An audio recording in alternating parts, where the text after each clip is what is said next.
नमस्कार। आज की क्लास में आप सभी का स्वागत है। आज की क्लास में हम साझेदार के अवकाश ग्रहण करने वाले अध्याय में से साझेदार जब लेखा वर्ष के मध्य में अवकाश ग्रहण करता है या लेखा वर्ष के मध्य में किसी साझेदार की मृत्यु हो जाती है तो किस प्रकार से लेखा पुस्तकों में हम समायोजन करेंगे, उसका अध्ययन आज की क्लास में हम करने वाले हैं। तो चलिए आज की क्लास में हम अध्ययन करते हैं कि जब लेखा वर्ष के मध्य में कोई साझेदार आकस्मिक कारणों से अवकाश ग्रहण करता है या साझेदार की मृत्यु हो जाती है तो किस प्रकार से हम लेखा पुस्तकों में समायोजन करते हैं और अवकाश ग्रहण करने वाले या मृत साझेदार के उत्तराधिकारी को देय राशि का निपटारा करते हैं। तो चलिए देखते हैं। देखिए, जब साझेदार अवकाश ग्रहण करता है या साझेदार की लेखा वर्ष के मध्य मृत्यु हो जाती है तो उस साझेदार को पूंजी की राशि का तो भुगतान किया जाता है, लेकिन उसकी मृत्यु की तिथि तक जो भी उसकी राशि बनती है उसका भुगतान भी किया जाता है। अब कि जब साझेदार लेखा वर्ष के मध्य में अवकाश ग्रहण करता है या साझेदार के लेखा वर्ष के मध्य में मृत्यु हो जाती है तो उसको कौन कौन सी राशियाँ पूंजी के साथ दी जाती है तो वो आपकी स्क्रीन पर लिखी गई है। तो हम एक एक करके सब पढ़ते हैं। नंबर फर्स्ट पे लिखा है वेतन, बोनस, कमीशन या फीस की निवृत्ति या मृत्यु की तिथि तक के जो अवकाश ग्रहण करने वाला या मृत साझेदार है उसको वेतन, बोनस, कमीशन जो भी राशि है उसकी सेवानिवृत्ति की तिथि तक या मृत्यु की तिथि तक जो भी राशि बनती है वो उसको दी जाएगी। नंबर दो पे लिखा है पूंजी पर ब्याज, निवृत्ति या मृत्यु की तिथि तक। उसके बाद में आहरण व उस पर ब्याज। तो जब साझेदार ने आहरण किया है तो उसका भी हम लेखा कैपिटल अकाउंट के डेबिट साइड में करेंगे, उसकी निवृत्ति या मृत्यु की तिथि तक के अवधि के लिए। उसके बाद अगला बिंदु है जीवन बीमा पॉलिसी। तो जीवन बीमा पॉलिसी भी साझेदार की निवृत्ति या मृत्यु की तिथि तक जो भी राशि है वो साझेदार के हिस्से से हम समायोजित करेंगे पार्टनर्स कैपिटल अकाउंट या करंट अकाउंट में। ख्याति में हिस्सा। तो जो मृत साझेदार या अवकाश ग्रहण करने वाला साझेदार है उस साझेदार की ख्याति में जो हिस्सा है उस हिस्से का हम पार्टनर्स कैपिटल अकाउंट या पार्टनर्स करंट अकाउंट के क्रेडिट साइड में हम समायोजन करेंगे। उसके अलावा आगे बिंदु लिखा है संपत्तियों व दायित्वों के पुनर्मूल्यांकन से उत्पन्न लाभ हानि में हिस्सा। देखिए, जब साझेदार का अवकाश ग्रहण होता है या उसकी मृत्यु होती है तो संपत्तियों व दायित्व के पुनर्मूल्यांकन से जो भी लाभ या हानि उत्पन्न होती है उस लाभ या हानि से उस साझेदार के हिस्से से उसके कैपिटल अकाउंट या करंट अकाउंट में क्रेडिट करते हैं। अवितरित लाभों व हानियों व संचयों में हिस्सा। तो जो अवकाश ग्रहण करने वाला साझेदार है या मृत साझेदार है उसका अवितरित लाभों, हानियों, संचयों में जो भी हिस्सा है उसका समायोजन भी हम पार्टनर्स कैपिटल अकाउंट या करंट अकाउंट में करते हैं। फर्म के लाभों में हिस्सा। तो जो साझेदार फर्म लेखा वर्ष के मध्य में अवकाश ग्रहण कर रहे हैं या जिस साझेदार के लेखा वर्ष में मृत्यु हुई है उसकी मृत्यु की तिथि तक या अवकाश ग्रहण की तिथि तक लाभों में हिस्सा ज्ञात करेंगे।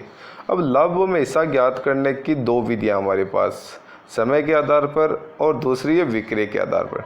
देखिए, समय के आधार पर जब हम लाभों में हिस्सा ज्ञात करते हैं तो जिस वर्ष में साझेदार की मृत्यु हुई है या अवकाश ग्रहण किया उसके तुरंत पूर्व वाले वर्ष के लाभ या विगत कुछ वर्षों के औसत लाभ को आधार मानते हुए निवृत्ति या मृत्यु की तिथि तक समय के आधार पर हम लाभों में हिस्सा ज्ञात करते हैं। दूसरा है विक्रय के आधार पर। तो विगत वर्ष के लाभ का विगत वर्ष के विक्रय से प्रतिशत ज्ञात किया जाता है तथा चालू वर्ष में मृत्यु की तिथि तक जो भी विक्रय हुआ है उस विक्रय से प्रतिशत निकालकर हम लाभों में हिस्सा ज्ञात करते हैं। ठीक है। तो जब लाभों में हिस्सा ज्ञात कर लिया जाता है तो लेखा प्रविष्टि क्या होती है? लेखा प्रविष्टि होती है profit and loss suspense account debit to अवकाश या मृत साझेदार का पूंजी खाता। मान लेते कि ए बी सी तीन साझेदार है और बी की मृत्यु हो जाती है तो प्रॉफिट जब हम बी का हिस्सा निकालेंगे तो क्या प्रविष्टि होगी? Profit and loss suspense account debit to B's capital account. ठीक है। अब अगला मैंने बिंदु लिखा है कि अवकाश ग्रहण करने वाले अमृत साझेदार के अंतिम भुगतान का निस्तारण न करने पर। देखिए, जब कोई साझेदार अवकाश ग्रहण कर लेता है या किसी साझेदार की मृत्यु हो जाती है तो उसके अंतिम भुगतान का निस्तारण न करने पर भारतीय साझेदार अधिनियम 1932 की धारा 37 के प्रावधान के अनुसार उसको दो विकल्प दिए गए हैं और जो विकल्प उसके लिए ज़्यादा फायदेमंद लाभदायक है उसमें से कोई भी विकल्प चुन सकता है। अब कौन से दो विकल्प साझेदार को भारतीय अधिनियम साझेदारी अधिनियम 1932 की धारा 37 के प्रावधान के अनुसार दिए गए हैं वो आपकी स्क्रीन पर लिख रखी है मैंने। नंबर फर्स्ट कि वह अंतिम भुगतान प्राप्त करने की अवधि तक बकाया रकम पर 6% वार्षिक दर से ब्याज प्राप्त करे। कि जब कोई साझेदार अवकाश ग्रहण करता है या साझेदार की मृत्यु हो जाती है तो उस तिथि से उसकी भुगतान की तिथि तक जो भी हो उस अवधि में जो बकाया उसकी राशि है उस पर वह 6% वार्षिक दर से ब्याज प्राप्त कर सकता है। दूसरा विकल्प है कि उस अवधि में अर्जित लाभ में निवृत्ति या मृत्यु की तिथि से पूंजी अनुपात से हिस्सा प्राप्त करे। देखिए, अगर साझेदार अवकाश ग्रहण करता है या साझेदार की मृत्यु हो जाती है और उसको जो अंतिम भुगतान है उसका हम निस्तारण नहीं करते हैं तो इस अवधि के दौरान जो भी फर्म लाभ अर्जित करती है उस लाभ में वह अपने पूंजी अनुपात में हिस्सा प्राप्त कर सकता है। अब दोनों विकल्प उस साझेदार को दिया गया है जो अवकाश ग्रहण हुआ है या साझेदार की मृत्यु है तो उसके उत्तराधिकारी को मिलेगा, और दोनों में से जो अधिक लाभदायक विकल्प है उसका चयन साझेदार कर सकता है। तो जब एक साझेदार अवकाश ग्रहण करता है या साझेदार की मृत्यु हो जाती है तो उसका अंतिम भुगतान नहीं करने पर भारतीय साझेदार अधिनियम 1932 की धारा 37 के प्रावधान के अनुसार उसको दो विकल्प दिए गए हैं जो आपकी स्क्रीन पर है। पहला कि जो उसकी बकाया राशि है और उसको जब तक भुगतान नहीं हो जाए उस अवधि के लिए वो 6% वार्षिक दर से ब्याज प्राप्त कर सकता है। दूसरा विकल्प ये है कि जब उसकी सेवानिवृत्ति की या अवकाश ग्रहण की तिथि से जो अर्जित लाभ कमाया जाता है उस लाभ में वह अपने पूंजी अनुपात में हिस्सा प्राप्त कर सकता है। तो उपरोक्त दोनों में से जो लाभदायक विकल्प है उसे वह ले सकता है। तो चलिए, जब एक साझेदार लेखा वर्ष के मध्य में फर्म से अवकाश ग्रहण करता है या साझेदार की मृत्यु हो जाती है तो लाभों में हिस्सा किस प्रकार से ज्ञात करने, इसके दो छोटे छोटे प्रश्न हम देख लेते हैं। देखिए, स्क्रीन पर आपके एक प्रश्न दिया गया है कि एक्स, वाई व जेड साझेदार है और लाभों को 3:2:1 के अनुपात में बांटते हैं। 10 अप्रैल 2017 को एक्स की मृत्यु हो गई। वर्ष 2016 की बिक्री व लाभ क्रमशः 2 लाख व 20,000 थे। 1/1/2017 से 10/4/17 तक की बिक्री 1,20,000 रुपये थी। एक्स के लाभ का हिस्सा ज्ञात कीजिए। तो ये जो विधि है वो है विक्रय के आधार पर लाभों में हिस्सा निकालना। हमने देखा कि लाभों में हिस्सा निकालने की दो विधियाँ थी ऊपर, कि एक समय के आधार पर, दूसरा विक्रय के आधार पर। तो ये जो प्रश्न है वो विक्रय के आधार पर लाभों में हिस्सा निकालने का प्रश्न है। तो हमने बात की थी कि जब विक्रय के आधार पर लाभों में हिस्सा निकालते हैं तो विगत वर्ष के लाभ का विगत वर्ष के विक्रय से प्रतिशत ज्ञात किया जाता है तथा चालू वर्ष में जब साझेदार की मृत्यु होती है तो उस अवधि का जो भी विक्रय उससे प्रतिशत निकाल कर हम लाभ ज्ञात कर लेते हैं। तो देखिए, वर्ष 2016 के लाभ का विक्रय का प्रतिशत हो गया तो लाभ 20,000 बटा विक्रय 2 लाख गुणा 100, तो लाभ है वो विक्रय का 10% है। अब 1/1/17 से 10/4/17 तक का विक्रय है, विक्रय पर लाभ होगा तो विक्रय कितना है 1,20,000, 1,20,000 का 10% हो गया 12,000। अब ये 12,000 है वो एक्स वाई जेड तीनों का लाभ है। तो मृत्यु किसकी हुई है, एक्स की, तो एक्स का जो अनुपात है वो हो गया 3/6। तो 1/1/17 से 10/4/17 तक के लाभ में एक्स का हिस्सा हो गया 12,000 गुणा 3/6, 6,000 रुपये। अभी हमने ऊपर बात की थी कि जब लाभों में हिस्सा ज्ञात करने के बाद लेखा प्रविष्टि की बात आती है तो हम लेखा प्रविष्टि करते हैं profit and loss suspense account debit to अवकाश ग्रहण या मृत साझेदार का पूंजी खाता। तो यहाँ पर अवकाश कौन, मृत्यु किसकी हो रही है, एक्स की मृत्यु हो रही है। तो एंट्री देखो क्या बनती है, profit and loss suspense account debit to X capital account 6,000 रुपये। ठीक है, चलिए एक प्रश्न और देखते हैं। देखिए, आपकी स्क्रीन पर प्रश्न दिया गया है ए, बी व सी 3:2:1 में लाभ बांटते हैं। 31 मार्च 2016 वर्ष का लाभ व विक्रय क्रम से 48,000 व 2 लाख रुपये। 31 अगस्त 2016 को एक की मृत्यु हो जाती है तो एक समय के आधार पर, दो विक्रय के आधार पर मृत साझेदार का लाभ में हिस्सा ज्ञात करो व लेखा प्रविष्टि बनाओ। तो इस प्रश्न में हमें समय के आधार पर और विक्रय के आधार पर लाभों में हिस्सा ज्ञात करना है व लेखा प्रविष्टि भी देनी है।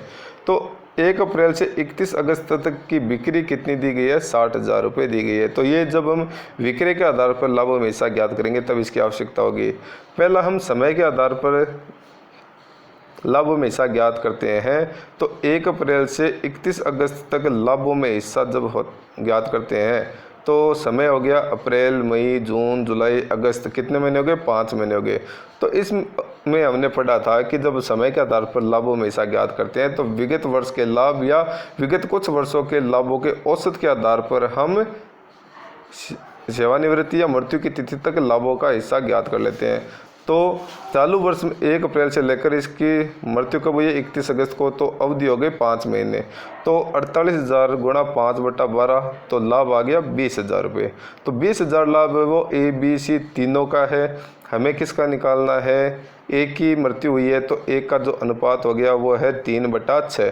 तो एक का लाभ में हिस्सा हो गया 20,000 गुणा 3/6 और प्रविष्टि बनेगी profit and loss suspense account debit to A's capital account 10,000 रुपये। ये हो गया समय के आधार पर।